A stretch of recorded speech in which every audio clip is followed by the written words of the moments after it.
Welcome back, friends. You are listening to the Juicebox Podcast.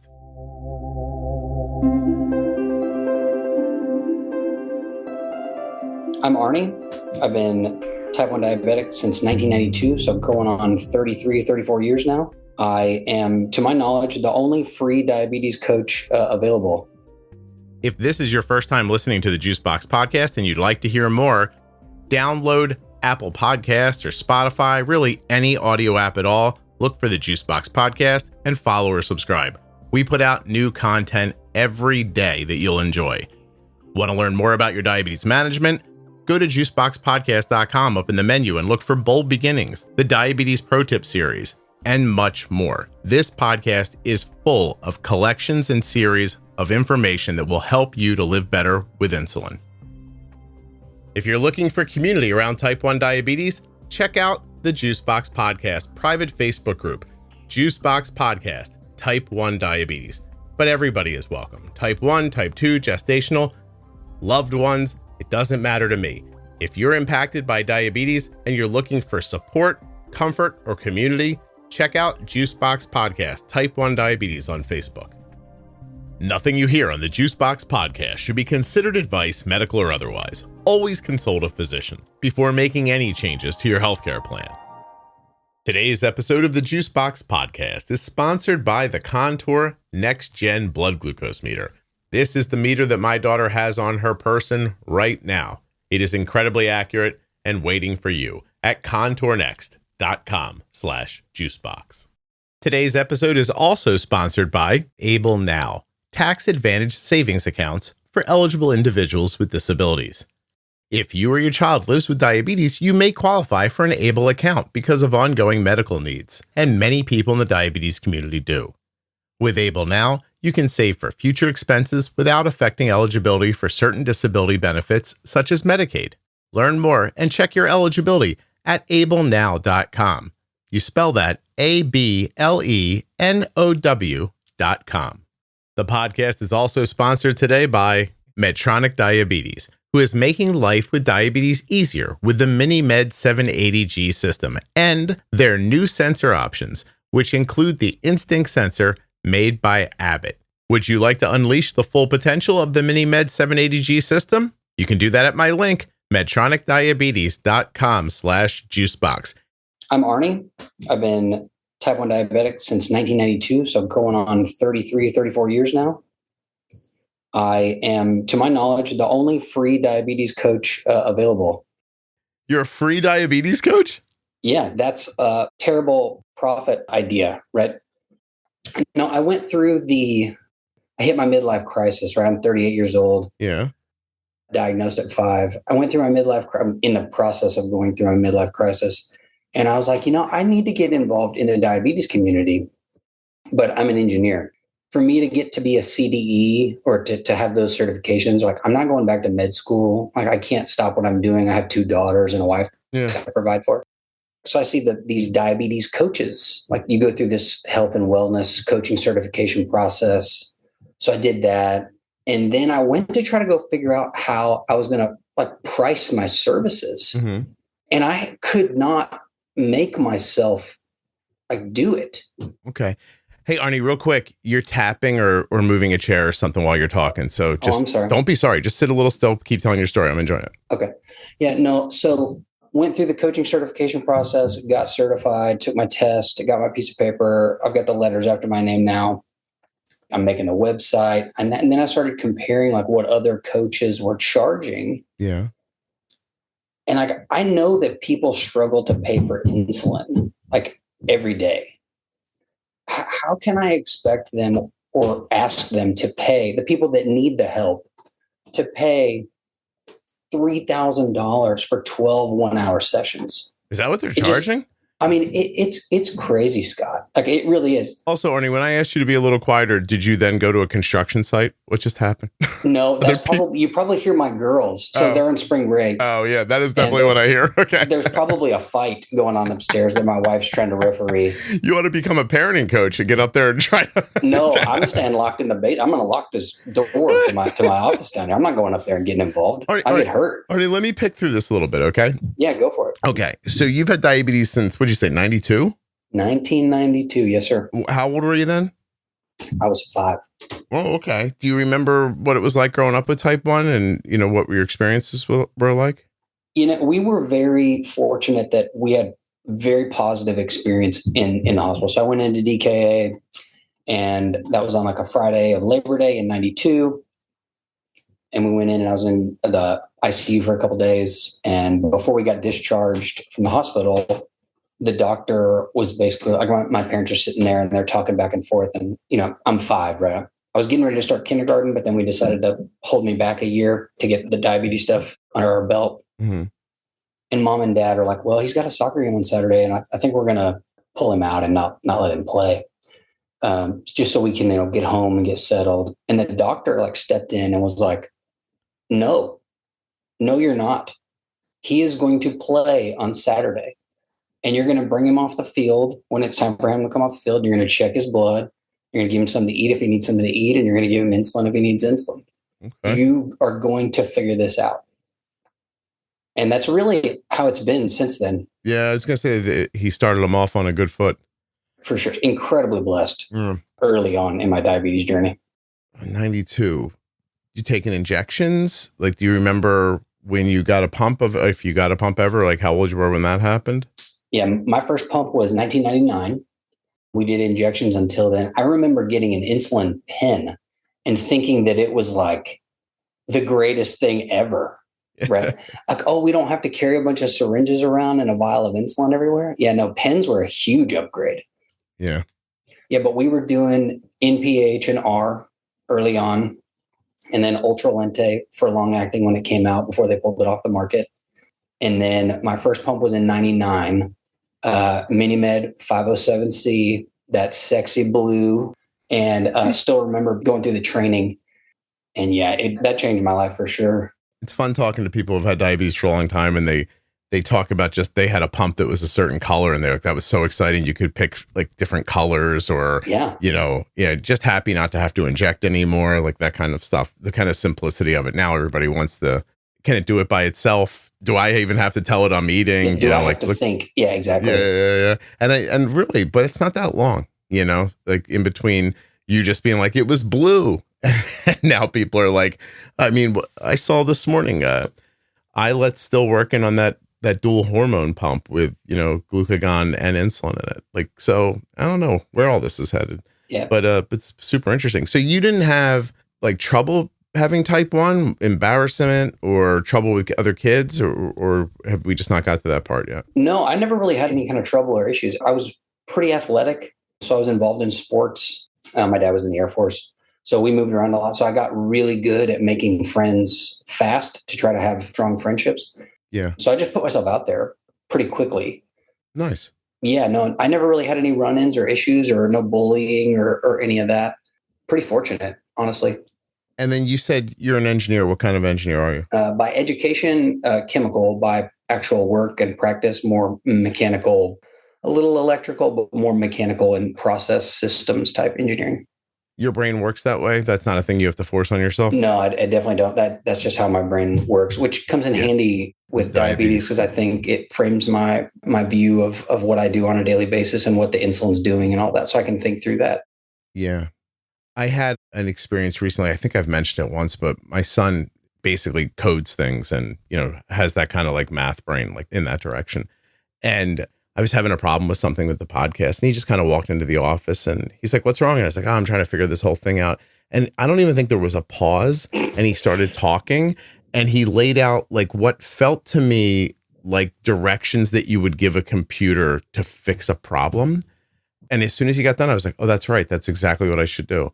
And I think I probably would have spent the better part of an hour dreaming through artistically how to, and I would have got there, but it was just so interesting to see how his brain ordered it so quickly. Yeah, that's a gift. Yeah, you have that experience though. Yeah, maybe not to that extreme, but yeah, no, logical and systematic thinking comes fairly naturally to me. Okay. All right. Listen, I want you to have success because I want you to be able to put carpets on the floor upstairs so when the girls are running around, it's not so loud for you in the basement. Yeah, I appreciate that. So you're doing, are you still an engineer today? Do you still have that job? Yes. Okay. Well, my full-time job is being a dad to these knuckleheads upstairs running around. But I'm an engineer full-time. Okay. And then a couple of years ago, I started this diabetes coaching journey that I'm on. Why did that happen? So like, I know you started to talk about it, but I mean, I'm imagining you make a reasonable living doing what you're doing, right? Yes, sir. Like, Yeah. So it wasn't like bread got real expensive, I got to get a side hustle. It didn't feel like that. Like, what kind of moved you to want to do it at first? It all started maybe when my girls were born, and that was in 2017 timeframe. I was never really involved in the diabetes community before. Mhm. I was just kind of out on my own, and that's probably a product of me having moved around so much. But I kept having these experiences where someone would come up to me, they'd see my CGM or they'd see my pump, and they would just divulge like their entire life story, like on me. And it happened several times over a period of a couple months. And I was like, I probably should do something about this. And then I would forget about it and it would go away and then it would come back. But when we moved back to Tennessee in 2022, it happened like right when we got here, like 3 or 4 different times within a week. And I was like, okay, I definitely need to do something about this. Like, this is obviously some sort of sign that I need to get involved in the diabetes community. And then I ignored it again. It's like we do, something hits you in the face 5 or 6 times before you actually need to do something about it. Right. So in November of 23, I decided I was going to run a marathon and I wanted to raise a bunch of money for diabetes. So I ran the 2024 and 2025 New York City marathons with Beyond Type 1. That was a lot of fun. But as part of trying to get on the marathon team, I was like, I need to get some sort of social media platform going because I didn't have any social media at that time. Yeah. Which was great. I'm not convinced I need social media. Yeah. So the net positive, maybe, but maybe not by a lot. It's hard to say right now. I'm sure in 50 years when we're looking back, we'll look at it through clear lenses. But so I created an Instagram account, started trying to get out there and just get involved in the diabetes community. And man, diabetes Instagram, woof. Like I did not like what I was seeing and what I was hearing. And just a lot of, let me stop you there. So I'm sorry. I almost laughed. One time they went down the hallway so heavy footed. You were talking and I almost laughed over top of you. I'm so sorry. I tell them all the time. I'm like, are you guys mad at the ground? Like, are you walking that hard intentionally? How old are they? They're 8 and 4. No, that's it's hilarious. I mean, boom, boom. I'm going to take this moment to implore everybody, just to hang on. You're just going to hear Arnie's kids running around during this one, but because I don't think we're putting it, because I imagine he's texted 6 times already and been like, please keep the girls quiet, and it's not working. So they're kind of like me. They don't take direction very well. So they come by that completely honestly. By now I would have texted my wife. I would have been like, tie those kids to something. Yeah, outside now. But I'm interested, a person who's not on social media, who's had diabetes for a long time, decides to throw themselves into Instagram as an example. What are your expectations for it? What is it you actually find? And what is it that you didn't like? And what did you like?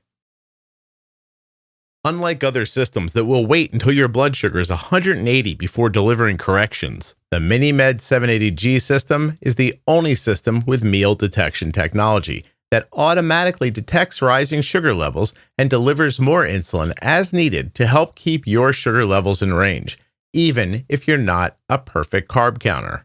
Today's episode of the Juicebox Podcast is sponsored by Medtronic Diabetes and their MiniMed 780G system, which gives you real choices because the MiniMed 780G system works with the Instinct sensor made by Abbott, as well as the Simplera Sync and Guardian 4 sensors, giving you options. The Instinct sensor is the longest wear sensor yet, lasting 15 days and designed exclusively for the MiniMed 780G.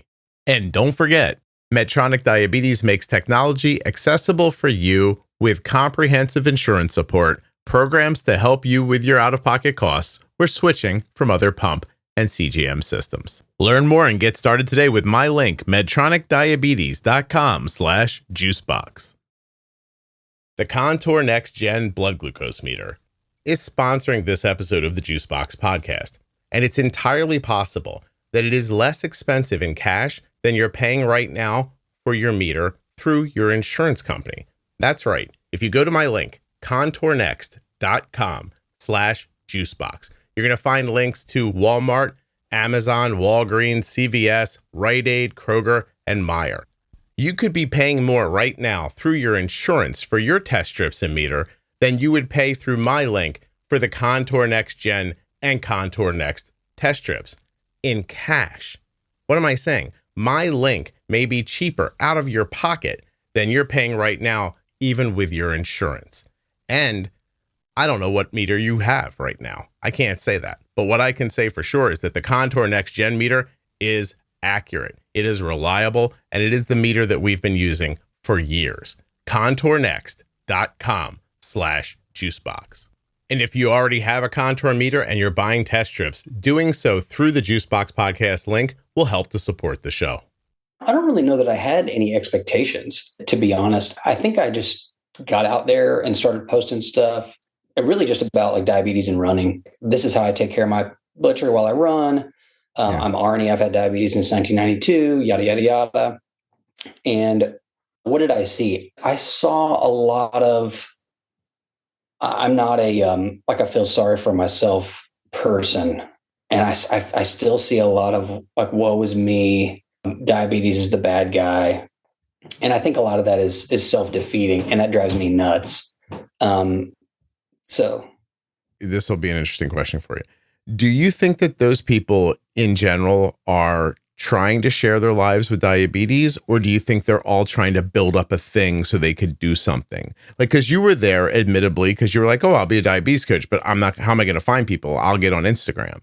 And so like, I'm starting to wonder how many of those people are just like, oh, I hope that my blog, podcast, YouTube channel, coaching service, like this is how I'm going to I have to tell everyone who's listening, it's not going to work, but like, good luck. And, you know, God bless, but like social media doesn't work like that anymore. Yeah. And there's so many of you, it doesn't matter. I'm going to be this guy for a half a second. I'll have you crying by the time it's over, but I'm going to tell you a story. A couple of summers ago, this is going to sound roundabout for a second. Doechii was very famous for a while. And a couple of her songs came out. I was liking them. My son turned me on to it. I listened to her album a little bit. And then one day I'm in TikTok, like doing something with my account, which is like one of those things that I'm just like, God, why do I even have this? And I open up TikTok, and there apparently is some like, you know, dance trend going on with a Doechii song. And there's this girl that pops up in front of me. I've never seen her before in my entire life, but she's got very curly, bouncy hair. And I realized quickly her whole shtick isn't that she's super curvy or super pretty or anything. She's got really bouncy, curly hair. And it's just mesmerizing while she's doing this stupid TikTok dance, right? And I must have stayed on it a half a second too long. Oh. And then the next time I opened it up, the girl with the bouncy hair was there again. She was always there.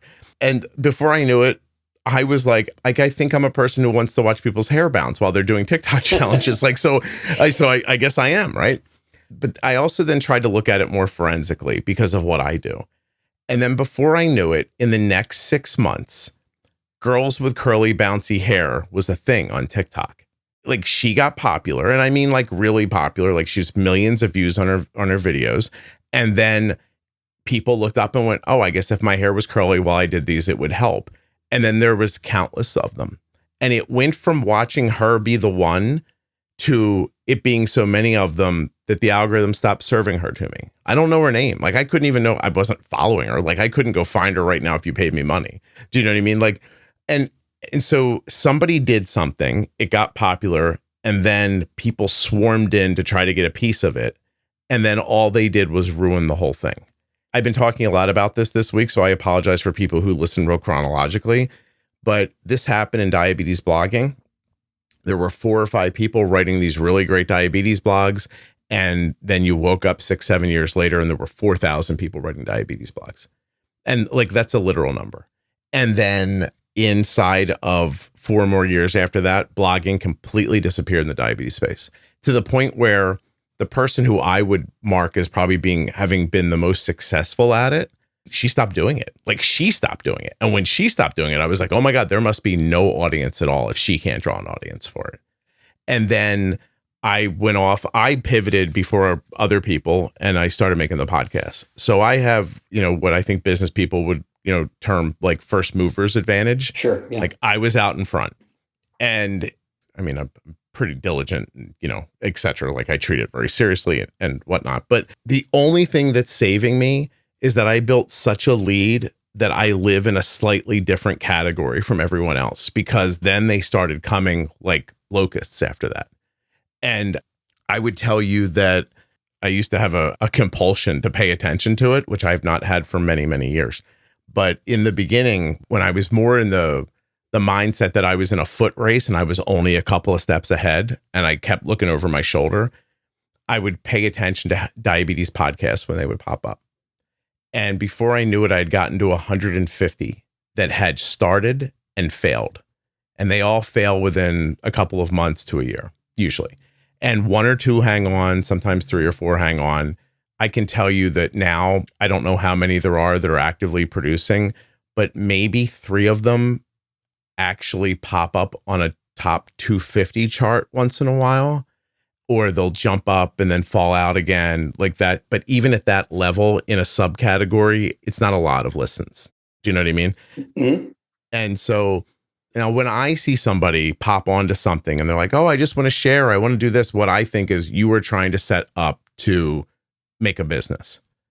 And I think maybe somebody will come along and do a great job of it, but I don't know that the space allows it anymore. Like my point is that if I started over today, I think I'd fail in about 4 months. It's easy to think, oh no, Scott, everybody listens and like it's so popular and they would find you again. I don't think that's true. I think the algorithms and the social media, TikTok, Instagram, Facebook, they don't dole out the access like they used to. And if they give you too much of it, they'll take it away pretty quickly too. So people get popular. I just was interviewing, do you know the Boggs family? Yeah. Type 1 diabetes. Sure. Yeah. I was interviewing her yesterday. And she's like, at this point, it feels to me like TikTok's purposefully not serving my videos to people anymore. And like in some situations, and we talked a lot about, it's weird that you came on today because we talked a lot about being on a platform that you have no control over. It would be like if I said to you, hey, build a house, but build it on this piece of wood, and I might come along and pull the wood out from under you, and you have no rhyme or reason for why I may or may not do that. I don't know. I guess what I'm saying is that I worry that social media is just a bunch of people trying to do something and not necessarily a bunch of people sharing for other people. I wonder if they're not just talking to themselves and each other is what I wonder sometimes.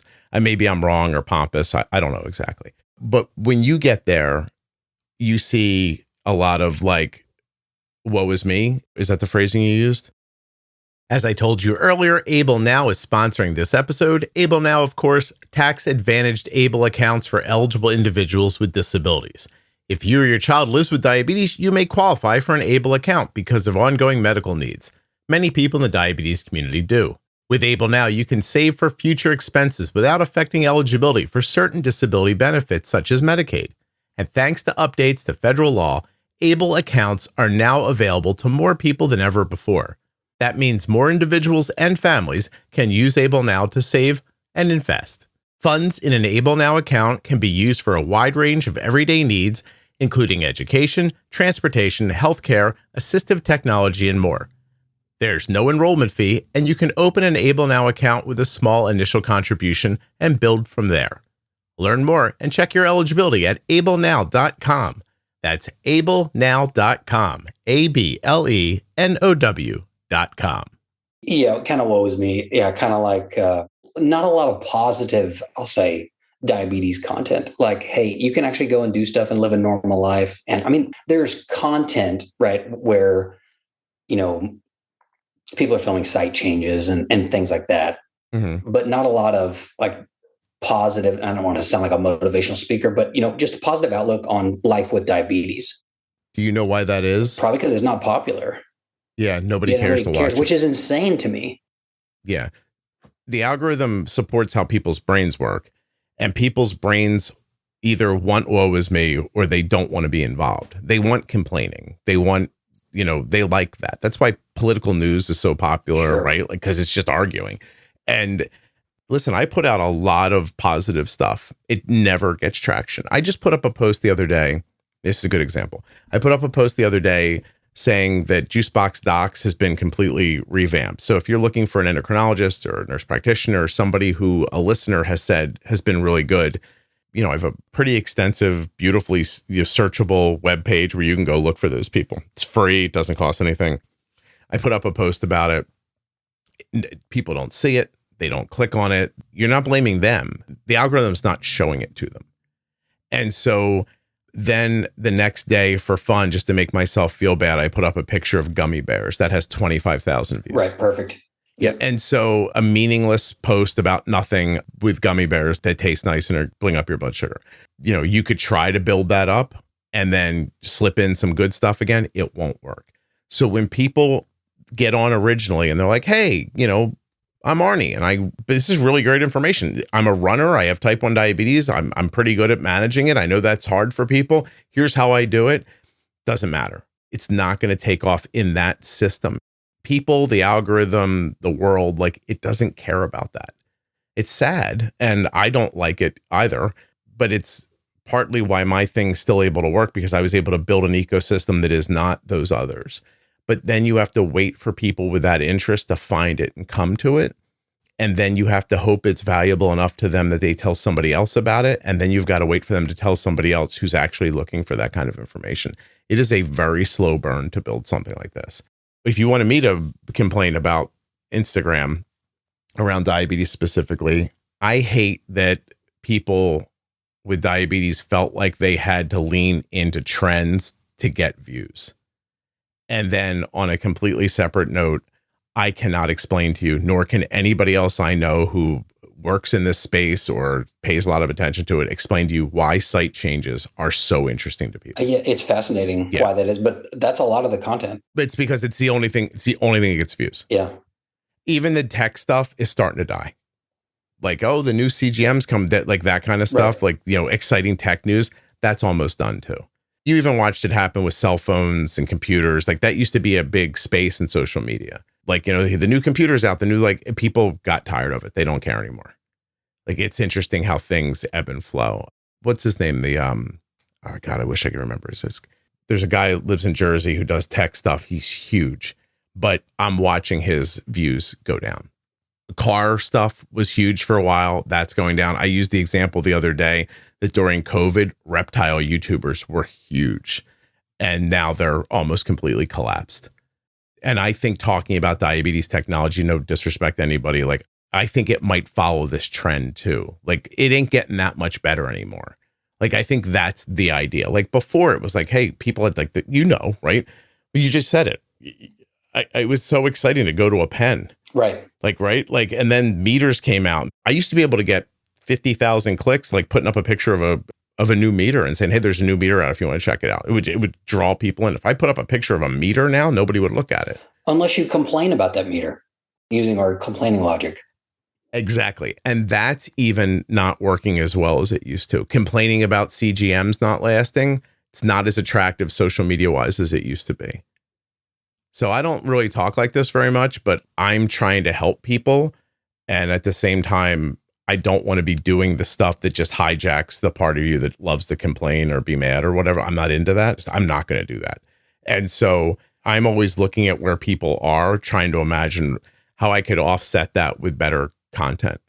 Jenny and I will do a series later this year that's based on what people say they struggle with.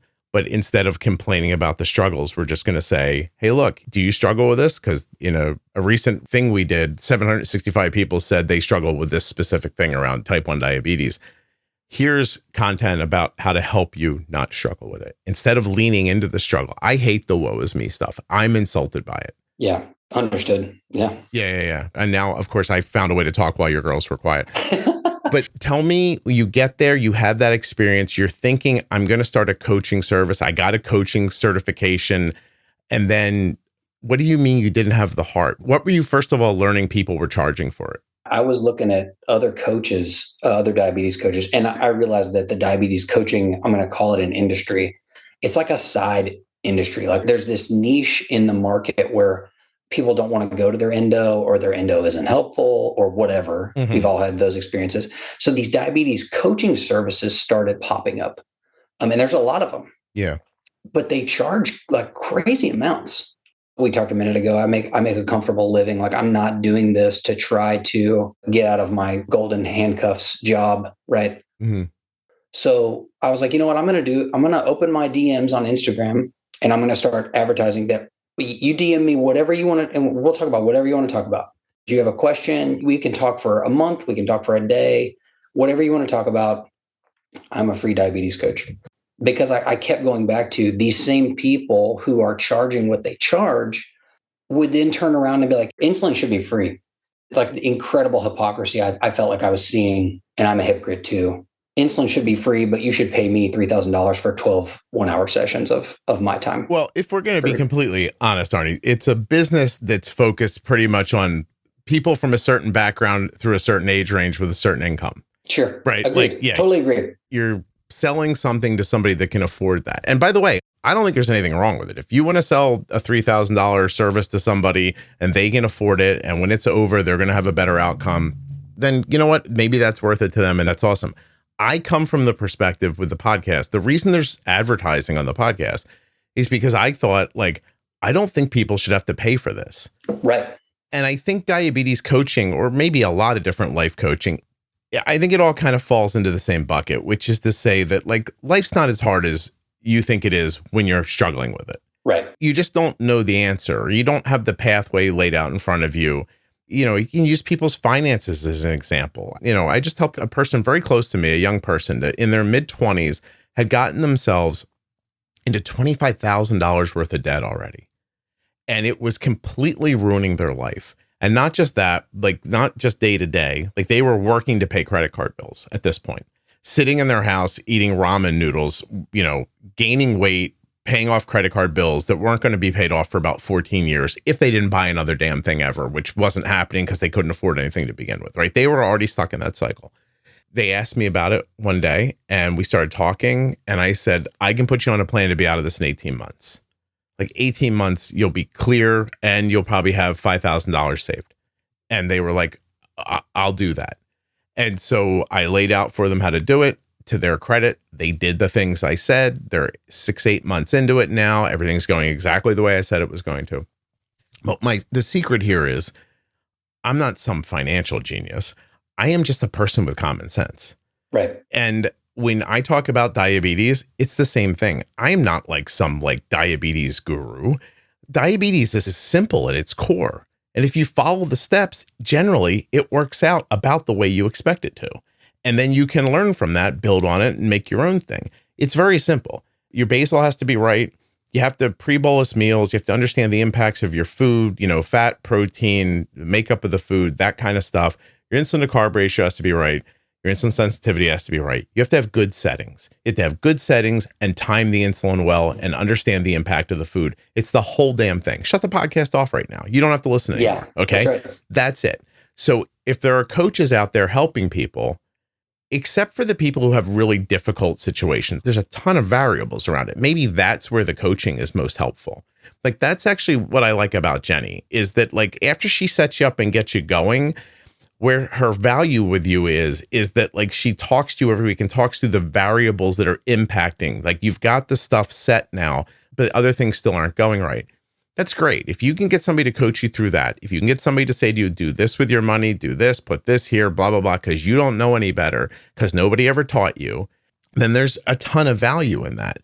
But also, if you can't bring yourself to take that money from them, you personally, I understand you feeling that way, because I have ads, because in the end, I didn't want to charge people to tell them that they should pre-bolus, because that just seems silly to me.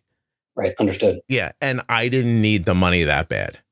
But I'll tell you, I've seen coaches out there, I don't know what they charge, but I've seen them celebrate their 10,000th customer. And if you're telling me $3,000, I can do 10,000 times 3,000. I got to tell you, that sounds like $3 million to me.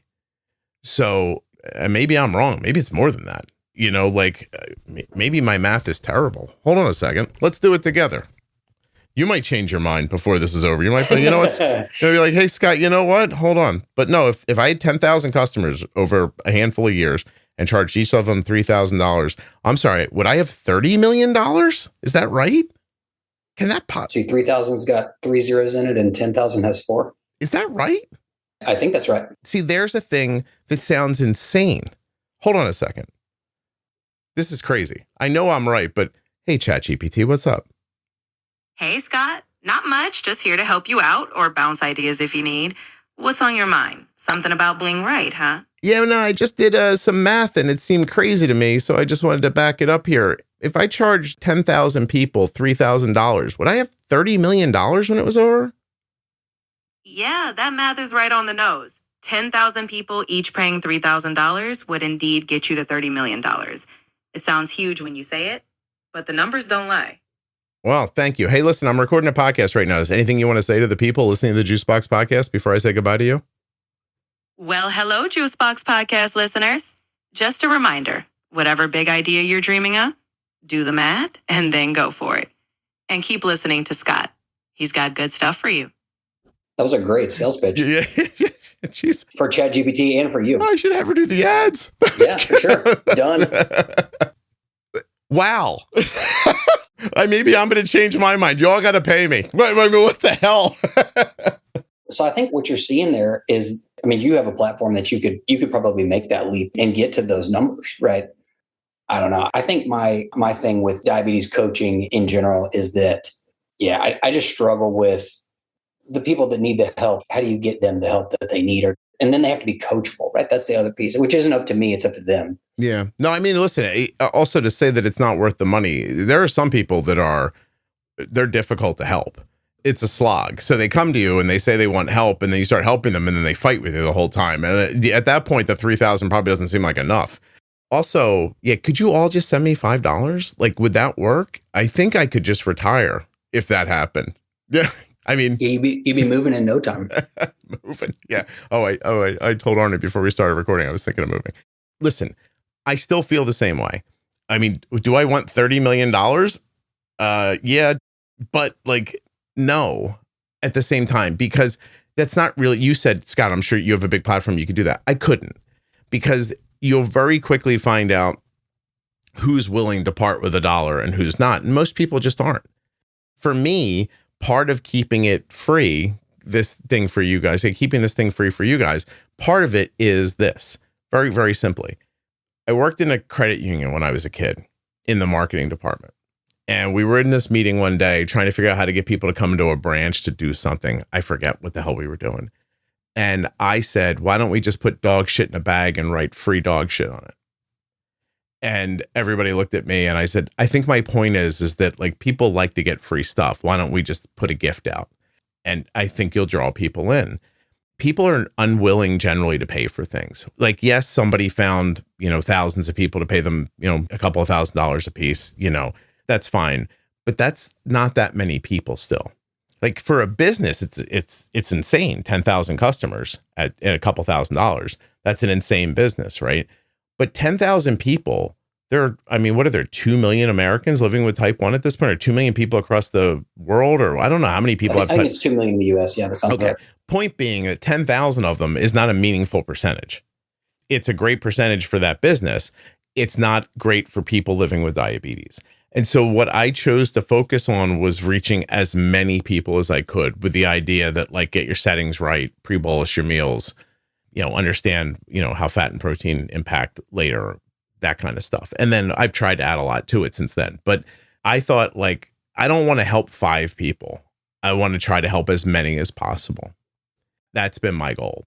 No, I appreciate that. I have personally benefited from some of the episodes on the podcast. So I hope to pay it forward today or tomorrow or whenever somebody sends me a free DM on Instagram asking me. Is that working? Are people reaching out to you? So you'd be amazed at how many messages I've received. So I've been doing this since I opened up my DMs in June of 24. So we'll call it 2 years. Mm-hmm. I have people message me. I have 3 or 4 messages a day.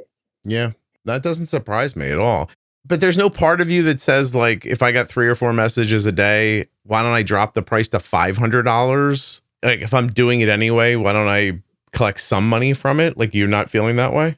Not yet anyway. I kind of have the same mentality. I told my wife this maybe 9 months ago, that ultimately what would be fantastic is to have paid ads on my page. I don't know how I would do that, but to continue to provide free coaching services, but have paid ads to try to make money that way. And I'm still so new to all this social media and all of it. I don't know how any of that works, to be completely honest. And I want to say, in fairness to people listening, I have no idea if you're any good at it or if you know what you're talking about even. That's neither here nor there. Also, I just want people to understand, like, Arnie being here today, like, I didn't know this is what we were talking about. Like, I really do not pay attention to what people are coming on the podcast for. And so, like, I'm interested that this popped up. And in a week where I'm always weirded out by how this happens, like, there's been so much of this conversation this week, you know, with different people that I've been recording with. Maybe it's something in the water months ago when everybody sets up or whatever. I have no idea. In fairness, like, I'm not pimping Arnie. I don't know. He might kill you. I have no idea. Yeah, I don't know. He might show up at your house and dismember your body and throw it in a river. I absolutely do not know Arnie at all. But I like this conversation about, like, you got into that thing thinking, oh, I'll make a business. And then, can I ask, is it religion? Is it that you make enough money? Like, where was the pang that hit you in the heart that slowed you down from your initial idea of, like, I'll start a coaching business? I don't know that I ever thought about, I never came in with the intention of making a business. First off, I was just trying to get my name out there to help me get on the marathon team. Really? Because in 2023, late 23, when I decided to get on the marathon team or to try to apply, one of the things they ask for is, like, your handles so that they can see, because they want you to try to generate, you know, some buzz around the marathon and try to get people to apply and all that. Yeah. And I didn't have any of that. And I was like, well, I have to have this or I'm not going to get, you know, they're not even going to look at my application to be on the marathon team. And that's when I was exposed to diabetes coaching. Like, I got ads for diabetes coaching. And I was like, what in the world? These people are charging what they're charging. Like, I can do that today. Yeah. And that's kind of how the process started. I've heard all kinds of stories from people who have used different coaching services. Some of them say, like, it was like a feel good, like, cheerleader experience. Yeah. But I don't think I know anything more about diabetes than I did before I started. Which would be infuriating to me as a customer, thinking I'm going to get diabetes coaching and I'm getting like a pat on the ass, pat on the back. Yeah. Get out there, kid. You can do it. By the way, I'll do that for free for you right now. You guys can do it. I promise. Go ahead. Yeah. I mean, my advice is free and sometimes it's worth what you pay and sometimes it's not. Right. I mean, it depends on if you come with a problem that I can't do anything about. I can talk to you about it and I can try to listen to you. And I get some of that, you know, and some of it's very specific questions. I mean, I've been around the block long enough that I think I can handle and address most people's concerns. I have some frequent flyers, people that come to me once, 2, 3, 4 times a week. Right. Like, hey, you know.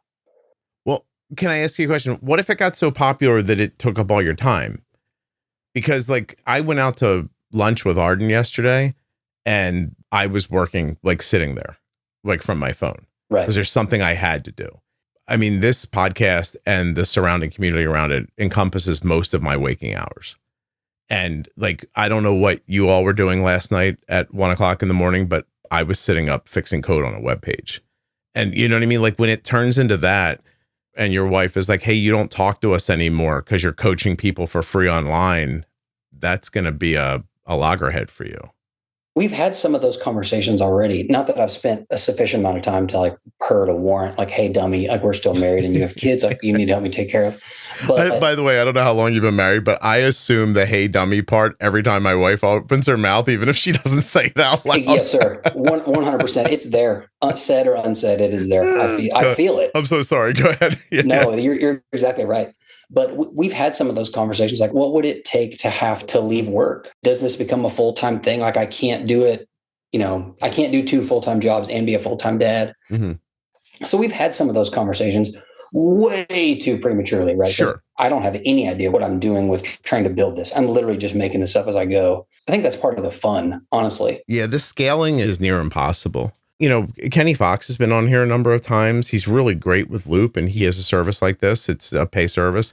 And I was just talking to him last week about it. And, you know, people come, they meet him, they like what he does, they have success and everything. But how do you meet the next person? Like, it's a difficult process. Right. Like, you have to be, it's almost like it feels like, you know, you either have to be out in front or you have to be relentless, like a real, like a business mind, and really, like, business it up to get it to where it's going, and have a little bit of that social media, like, swagger at the same time. It takes a lot to draw in enough people where, you know, because, by the way, you use the number 3,000. I really don't know what any of it costs, but, like, if you have 2 customers, Well, you might be able to go make $6,000 a lot easier at a job.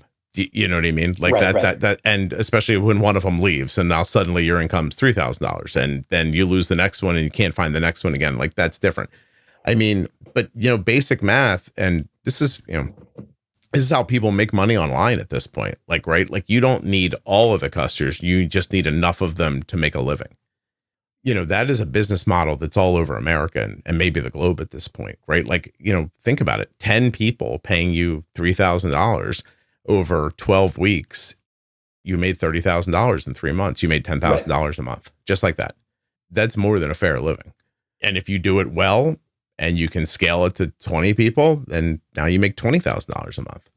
And, if you can, then now you got to get 20 people for this 12 weeks, 20 people for that 12 weeks. And that's when the panic comes in. And that's when it turns into social media. In that same feeling that those people have, like, I put up a video and the video's got 5,000 views and I need to get to 10,000 views and I got to get to 20 because I got to get to 50 because I got to get to 1. Like, that's when you're going to be in that mad rush of chasing. There are not many people that are built for that. It's unrelenting. It really is. And you have to be able to give it away at some point. And you can only give it away if you're having success. Like when people are like, oh, you used to worry more about how the podcast was doing. Like I did when I was building it, I'd worry about it all the time. Now that it's what it is, I don't have to worry about it as much. Not about the content. That's stuff I actually have more time to think about now. But like, oh my God, this is going to fail any second feeling. I lived with that for 11 years. It's not fun thinking like this thing I built is a house of cards and it's just going to blow away. So I don't know, like it's not for the faint of heart. And you're going to see a lot of people trying to do it. Only a few are going to succeed. Maybe even fewer than that are going to be valuable for the people. And then it's up to all of you out there to go find it. I will say this, like Arnie, you being here is very uncommon because I have a very simple rules like in my Facebook group. And one of them is no coaches. Like there are no health coaches allowed in that group. You can't pimp yourself in there. You can't do that. Like I just don't let that happen because who knows who's who. And, I don't want to be on the hook for saying this guy's good or this guy's bad. Which is why, in maybe unfair to you, but that's why your conversation's gone this way, because I'm not here to say you're great or people need health coaches. I'm saying, this is an interesting story about the back way of kind of how it works. I hope you're okay with that. Like you seem like you are. Yeah, no. Yeah.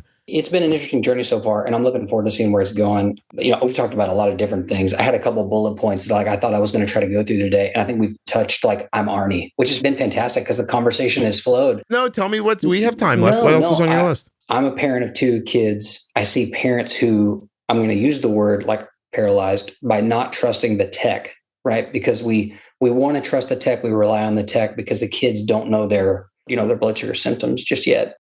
I had such trust with my parents when I was young because I learned my symptoms very early. And I could tell them like, hey, I'm high or low or in the middle, right? When Arden was growing up, you probably said, hey, what do you think you are before you checked her blood? Yeah, we used to do that all the time. All the time, right? Yeah. So we did that too. And the whole family would guess. I had to guess first, right? Mm-hmm. To give the family a frame of reference, right? Like I can't be like, mislead them, So you had to play honest. But I've turned that into, just in the last couple of weeks, more of like a game. I call it Blood Sugar Ninja. And you have to, don't look at your CGM. We don't trust the tech, right? That's a big complaint out there right now. Don't trust your CGM. Don't look at it. Guess what your blood sugar is, and then check on the meter.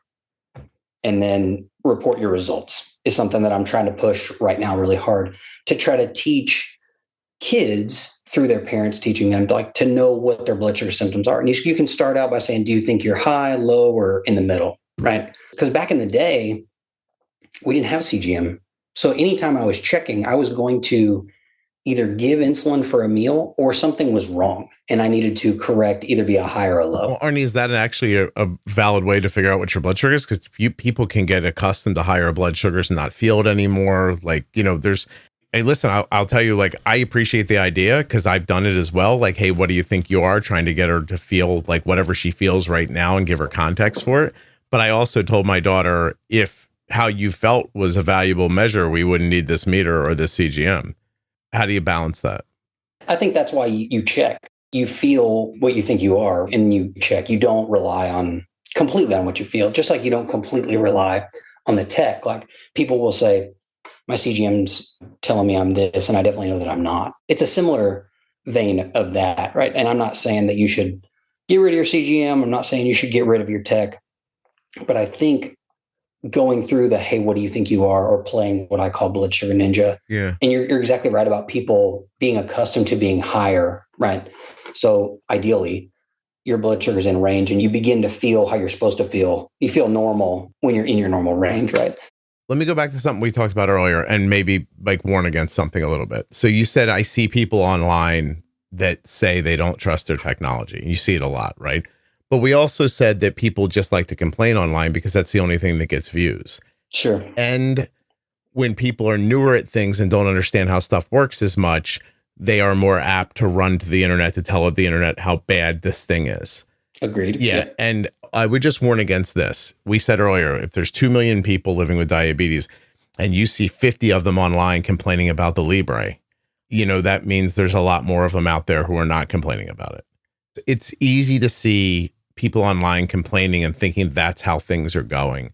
It's hard to remember that most people aren't even online, and that online is a thing that drags people to want to complain, to want to look for sameness in that complaint, to do the woe is me thing with other people because it feels easy and good and it feels comforting.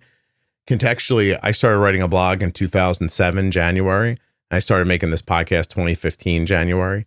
This podcast has 1,800 episodes, like 21.5 million downloads. It's incredible. It's in the top 30 of the medicine category in the US for like 8 years, and in like 45 other countries. It charts.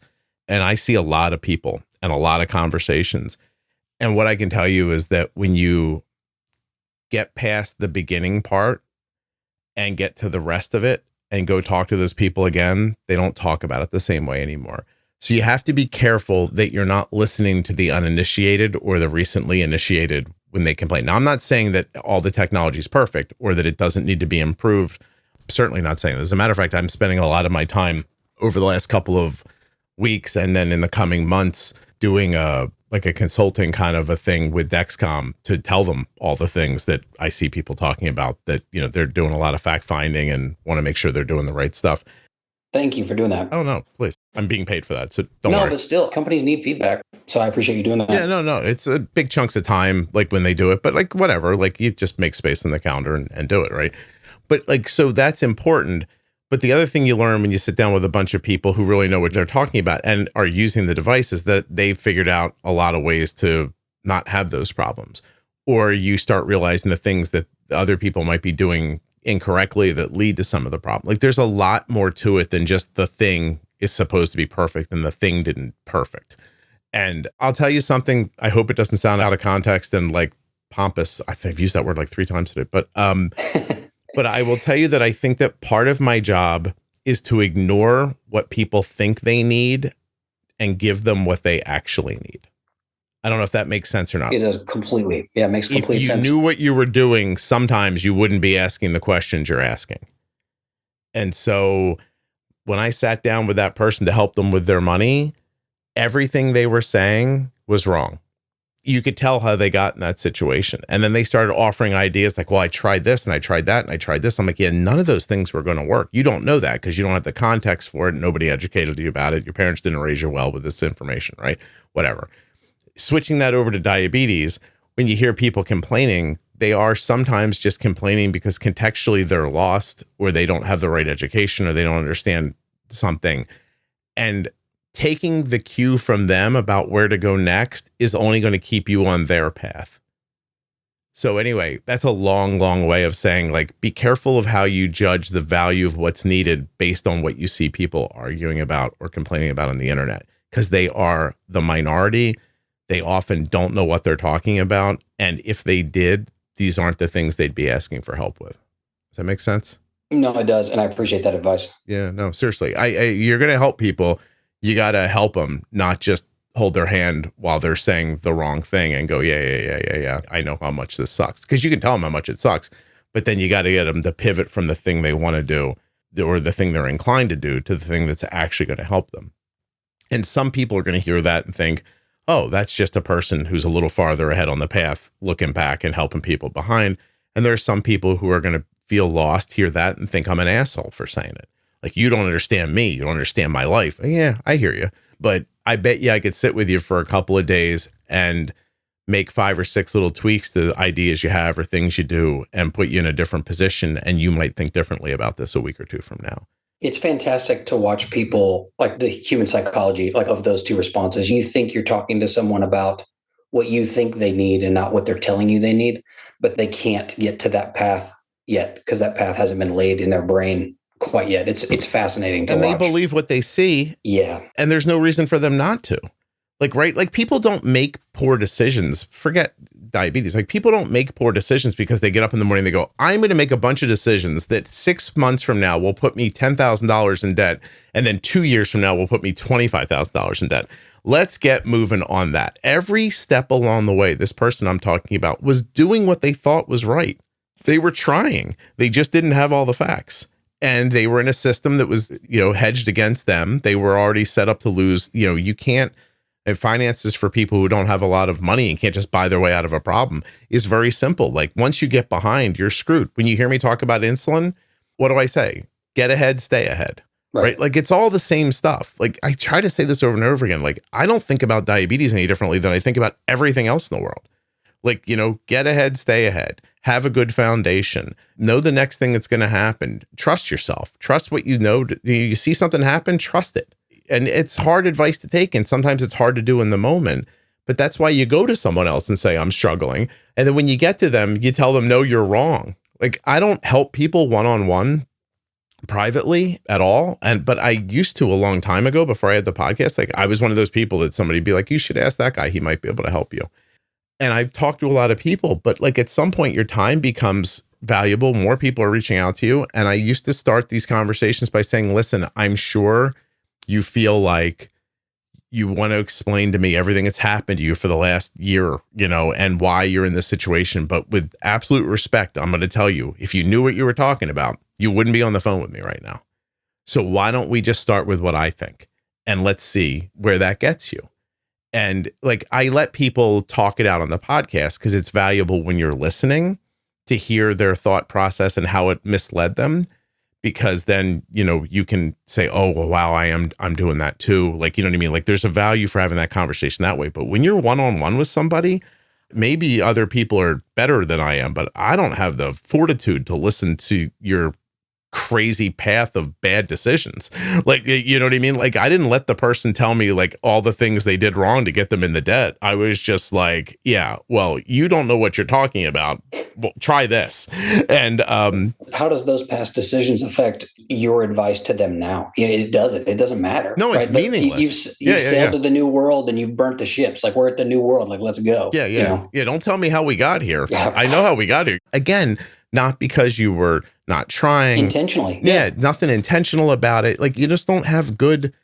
It's the same thing with everything. Like, people don't parent poorly because they mean to parent poorly. Like, people aren't bad friends. Nobody's brain works that way. Maybe some people in government, but other than that, most people's brains don't work that way. And so, like, I just assume they have good intentions. And now we're talking, which means they're motivated. And I don't want to spend a lot of time hearing what went wrong. Now, after you start talking a little bit and they get a little context, then sometimes it is interesting to hear how they made those decisions, because you can help them not make future decisions with the same thought processes. I'm saying on day one, when you're getting set up, I don't need to know what you think, because what you think got us here. Why don't you try what I think for a second and see? And maybe I'm wrong too. God bless. I'm not saying I'm right about everything, but at least now you have a different perspective and you can sit back and try to absorb it and see if you think it's valuable. I've tried to help people with money in the past who have not taken my advice. And those people are still broke, but like, and still struggling. But I'm using this one person as an example who had the lack of ego to say, tell me what you think. I'm going to try that. And then actually calls me every once in a while to say, hey, I'm doing great. This is where we're at. I'm up to this part. I almost got this paid off. No small stuff, man. Like, I made that person move back home with their parents. And by made, I mean, like I said, this is your only option. Right. You know what I mean? I was like, I didn't actually force them, but like, I said to like, look, here's what you need to do. I'm like, right now, you're way out over your skis. You owe more than you're ever going to make. Like, this will literally haunt you for the rest of your adult. $25,000 is going to ruin the rest of your adult financial life. You're never going to get out from under this. And I was like, I think you need a clean start and you need to think about how you spend your money differently. And so I talked to her about how to spend money differently, put her in a couple of different situations, got her out of a car that was messing her up. I called her parents and said, listen, you got to let her move back home for 18 months. This is how this is going to work. This is how this is going to work. I basically told the parents, you need to take out a home equity loan, pay off her debt. She's going to give you back this much money every month. And you're going to have all your money back. Plus the equity loan will be paid off in 18 months. She'll pay the interest as well for you. Then you need to let her stay a little longer to put away a little bit more money before she leaves. And then I took her and I was like, you have to do these things. You are taking money from your parents. You cannot screw this up. Like, you absolutely have to do what you say you're going to do. They need their money back in this frame of time, or you're going to put them and you in a bad situation. So they're almost done now. They almost have their money back. She's, almost to the point where she's saving money and getting going. She's in a car she can afford. She makes much different decisions with her money month to month. And I don't know, she might be back in this situation 3 years from now. But at least I know if it happens to her again, it's a decision she made, not a path she was set on before she knew what the hell she was talking about. And I don't know, I don't think this diabetes thing is any different than that, big picture thought wise. I don't think anything's different than that, really. Anyway, I'm sorry. So what are you going to do? Let's say this comes out and, 5 people get a hold of you. Sure. And you're like, I could charge you $500. Where's your courage or your convictions on this free thing? How long is this going to go for? I'll probably keep it going until I can't sustain it as free. The time becomes valuable so that free is not an option anymore. Yeah. If I have enough demand. But even then, I don't know. Taking all this day by day, and it's been very interesting to see how my social media presence has changed. I started doing running dedication videos. I was dedicating training runs to kids. I put out basically hey, if you want me to dedicate a run to your diabetic kid, I'll send in a little message and share it on my story. Mm-hmm. And doing positive things like that, I think, has helped. Now, do I get a ton of clicks on that? I don't know. I don't care. I've tried to maintain that views and clicks don't matter, and that I'm not trying to make money off of this, and that the person that I'm talking to is going to see this when they need to see it. Yeah. They don't matter in your life. Right. In the real world, they don't matter. They do matter if you're trying to build that thing up. I mentioned this the other day, so I feel weird saying it again, but I saw a fairly big organization the other day with this really great, well-conceived, thoughtful social media content. It had 2 likes on it after 4 days. I was like, oh my God, they must be apoplectic over there looking at this. I can't imagine all the money and time and people's effort that went into making this series of posts they put up that no one saw. It's got to be incredibly, I know how it's frustrating, but it was all good information. None of it was sad or what's that one thing what do they call it? Sadness porn or something like that. It wasn't anything like that. Nobody saw it. I saw a big organization, a pump company, do a live the other day. 13 people were watching it. And I'm pretty sure that the 2 people on the live count as part of the 13. When I laid on it, I was now part of the 13. And you got to think that 4 or 5 people from the company were watching it at the same time, lawyers, stuff like that. And I'm like, Oh my God, no one's watching this. So I got super interested in it. I went back and checked it a day or 2 later, because I thought, well, fine, nobody watched it live, but maybe it'll get views later. It was up to 490 views days later. I was like, oh God, it's all the effort and time. There was a person on there. I know they paid that person to be in this video. And I'm 490 people. You could have walked outside and screamed, hey, does anybody have type 1 diabetes? You know what I mean? And then walked up to him and said, here's a pamphlet for our pump. It might have been a better use of your time and a hell of a lot cheaper. It's just a weird world. And the algorithms don't want you to win. They want you to try. So listen, for anybody who's trying to do this, who wants the advice of a person who's been doing this way too long, Facebook, Instagram, TikTok, those kinds of places, they don't want you to be successful, because you being successful means that you took their users and redirected them to a different link.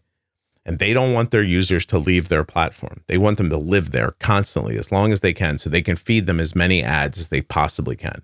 To Facebook, you are It's the matrix. You're in a bubble and they're pumping ads at you. That's what TikTok's doing. That's what Instagram's doing. Instagram's owned by Meta. Meta owns Facebook. Like these are like big companies making countless dollars off of ad revenue.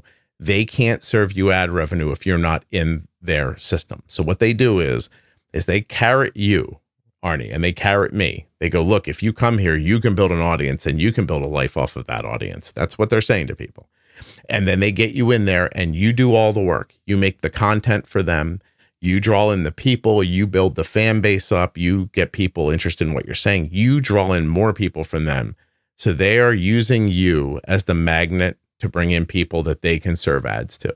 So the last thing in the world they're going to let you do is redirect those people out once they get you in there. And then they're going to give you a little success every once in a while so that you think, oh, it's getting ready to work. I just have to try a little longer. I'm in control. I have control. Yeah. It's like a slot machine. You're like, oh my God, like I'm losing. Then all of a sudden some money falls out and you go, oh, I'm going to put in another $100. Like this is going to pay me again. Then it doesn't. Then it gives you a little bit. It's like having sex when you're married. And then they give you a little bit again. And then you go, oh, I'll pull on this lever. I'm going to get back into it again. Like it's going to happen again. You're not set up to win. They're the house. You're going to lose. But in that time, you're going to draw in, listen, I have 85,000 people in my private Facebook group, right? Like if I put up a link to something completely valuable to them, that algorithm will squelch it immediately. It will not let people see it. So if I'm like, hey, there's a list of doctors that could help you here, anything I might say, they're not going to let you see it. They don't want you to leave. They want you there. So that is what you're all fighting against, or that's what's being done to you if you're on the other side of it. It's not winnable. And they did a good job in the beginning of getting people like me, like OG people like me, to think like this was how it worked. Because I used to write a blog post and put it on Facebook, and like 100,000 people would see it in like 24, 48 hours. It was insane. It's almost like they made some people big enough to make everybody else believe that it was doable. Do you know what I mean? Right. Yeah. To get hooks in. Yeah. For others. This is appetizing. Yeah. Listen, like I'm a fan of the Mr. Beast videos. I like them. And I'm sure he's got a lot of good ideas. And I've heard him talk before about like a thumbnail needs to look exactly like this. And this, like it worked for him and you're not arguing about it. But like, it's not rocket science what he's saying out loud. Like he just did it. The algorithm rewarded him. He built on it. Now, I mean, he's clearly got a lot of business sense to propel it the way he has. But my point is that if you took that all away and made that go away right now and let him start over today, if that algorithm doesn't decide that he's the one, then it just doesn't happen.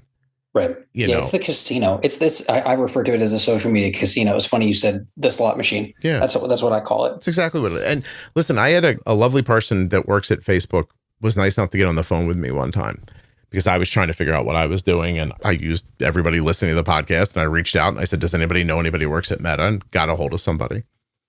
Inside of 5 seconds on the conversation, the person said to me, I wish we would have had this conversation like a year and a half ago. I could have helped you. And I was like, what do you mean?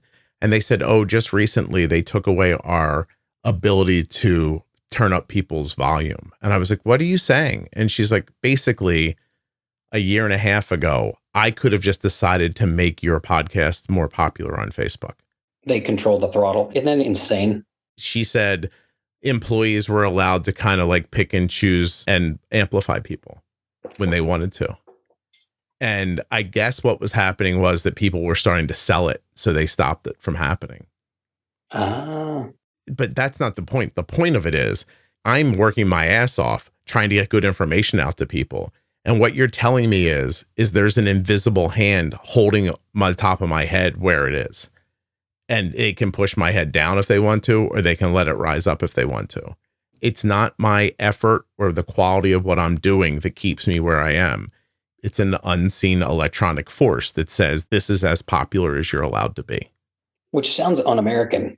You know, like once a year, Facebook lets me have more followers for about 6 or 8 weeks. And then it pushes me back down to the amount that I get. So like my group adds about 150 new people about every 3 days. At certain times, it gets fewer. And then there's a gap of time where it jumps up so much that you realize that something else is controlling it. Because you don't go to like, by the way, 150 people every 3 days isn't a massive amount of people to add to a Facebook group. It's already a huge number. But once in a while, the throttle comes off and I'll get like 500 people every 48 hours. And it'll go on for a while. And then it's almost like somebody notices it and just goes, oh, how did this switch get flipped? And then puts it back again.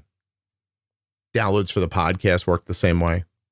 I do the same downloads day after day after day after day after day after day. Same unique people within a few hundred. Like it's pretty close, right?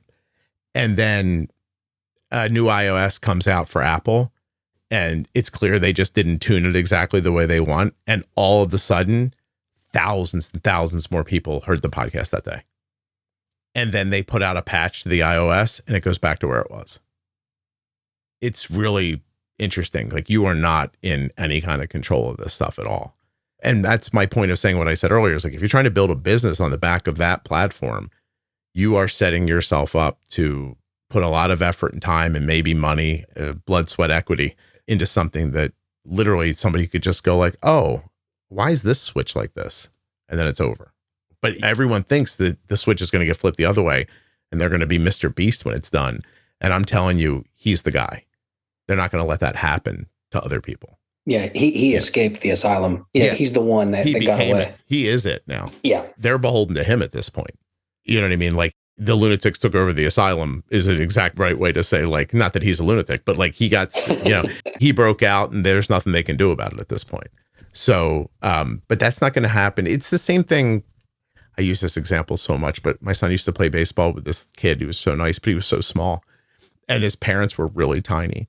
And they were just so sure like he was going to play professional baseball. And he was so talented. Like he was just tiny, And his dad told me one day, he's like, oh, Dustin Pedroia. He points to like, the second baseman for the Red Sox back then. Yeah. This little guy.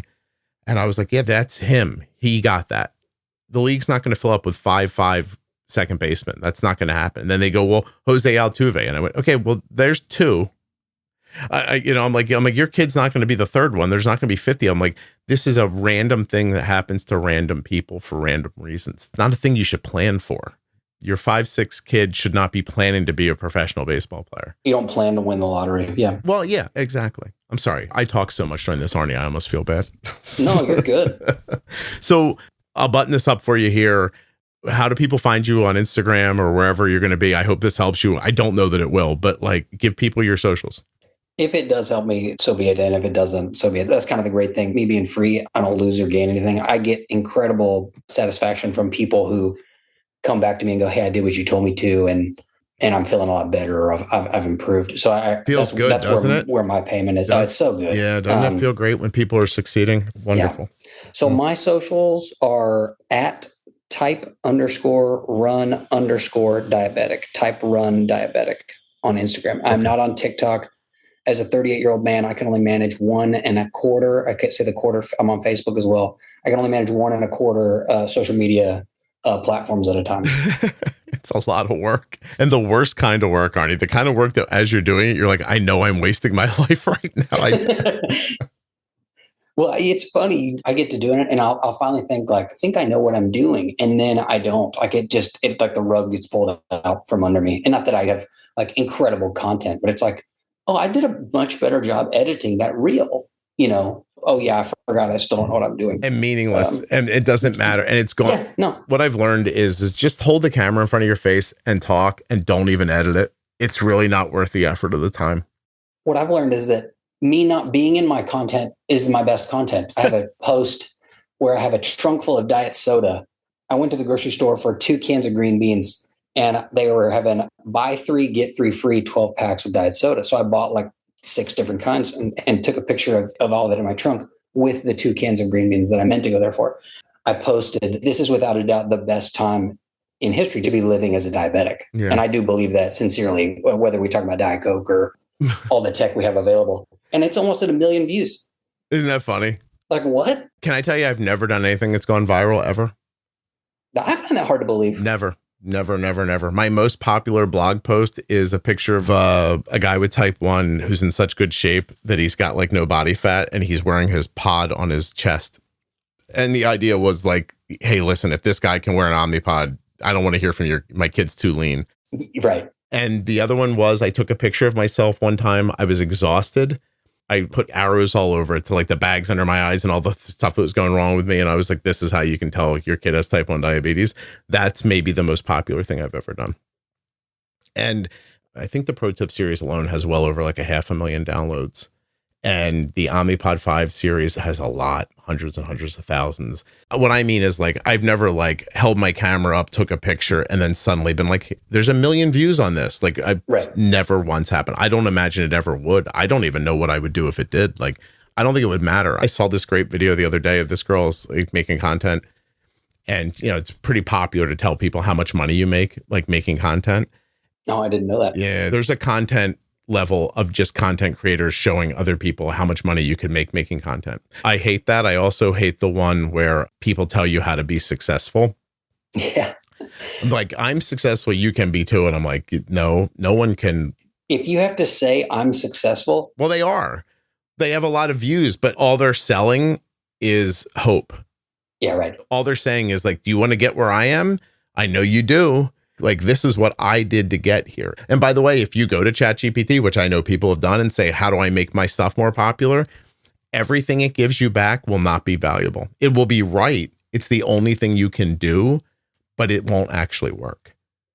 Like all those like clip services, like give us your content, we'll clip it up for you. None of that's going to work. None of this works the way you expect. So anyway, I forget what I was saying even. We got to go. We were in the process of buttoning.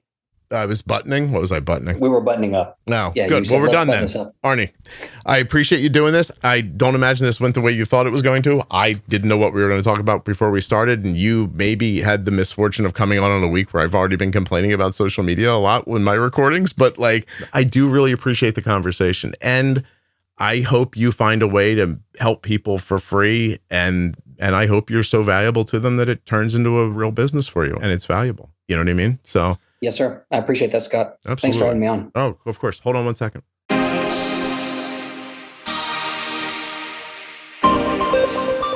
A huge thanks to today's sponsor, ABLEnow. ABLEnow offers tax-advantaged ABLE accounts for eligible individuals with disabilities. If you or your child lives with diabetes, you may qualify because of ongoing medical needs. With ABLEnow, you can save for a wide range of disability-related expenses without affecting eligibility for certain disability benefits such as Medicaid. And thanks to recent federal law updates, more people are eligible than ever before. Learn more and check your eligibility at ABLEnow.com. You spell that ABLENOW.com. There's links in the show notes and links at Juiceboxpodcast.com. I'd like to remind you again about the MiniMed 780G automated insulin delivery system, which of course anticipates, adjusts, and corrects every 5 minutes, 24/7. It works around the clock so you can focus on what matters. The Juicebox community knows the importance of using technology to simplify managing diabetes. To learn more about how you can spend less time and effort managing your diabetes, visit my link, medtronicdiabetes.com/juicebox. I'd like to thank the blood glucose meter that my daughter carries, the Contour NextGen blood glucose meter. Learn more and get started today at contournext.com/juicebox. And don't forget, you may be paying more through your insurance right now for the meter you have than you would pay for the Contour NextGen in cash. There are links in the show notes of the audio app you're listening in right now and links at juiceboxpodcast.com to Contour and all of the sponsors. If you've listened to any number of podcasts or maybe watched a YouTube video, you're very accustomed to listening to the creator of that content ask you and sometimes just outright beg you without any feeling of self-respect for you to follow, subscribe, share an episode. The reason that happens in podcasting specifically is because podcast players don't have a sophisticated recommendation engine like YouTube or TikTok does. They can't watch listener behavior and then give you content that you might like. Word of mouth skips that line completely. It's an instantly expanding reach engine and really the only thing I've ever found that helps to keep the Juicebox podcast growing. So subscribe and follow because that the algorithm understands. set up automatic downloads, listen to the show, but share it with somebody else. Leave a 5-star review, make it a thoughtful review that the algorithm can understand. I really appreciate the time it takes you to do those things. And I hate that I have to say this to you because I feel like an idiot, but subscribe and follow, tell a friend, please and thank you. If you're new to type 1 diabetes, begin with the Bold Beginnings series from the podcast. Don't take my word for it. Listen to what reviewers have said. Bold Beginnings is the best first step. I learned more in those episodes than anywhere else. This is when everything finally clicked. People say it takes the stress out of the early days and replaces it with clarity. They tell me this should come with the diagnosis packet that I got at the hospital. And after they listen, they recommend it to everyone who's struggling. It's straightforward, practical, and easy to listen to. Bold Beginnings gives you the basics in a way that actually makes sense. Have a podcast? Want it to sound fantastic? WrongWayRecording.com.